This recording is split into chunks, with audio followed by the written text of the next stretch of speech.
Donc, premièrement, le parcours de vie. Notre parcours de vie à la place d'un CV. Donc, si les personnes qu'on reçoit n'ont pas forcément des CV à plein dans toutes les années, mais par contre, on veut privilégier leur savoir-faire, leurs compétences, même en dehors de leur travail. Donc, pour ça, qu'est-ce qu'on peut faire?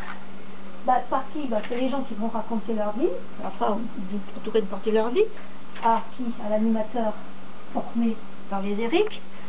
Ensuite,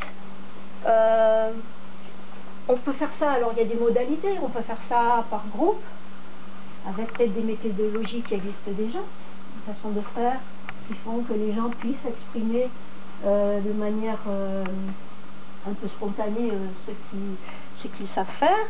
Alors comment? On pourrait parler d'un wiki. Un wiki, ça veut dire aussi qu'un parcours de vie, on peut le... Tu m'aides hein, si je dis des trucs. Un parcours de vie, c'est aussi quelque chose qu'on peut faire tout le long.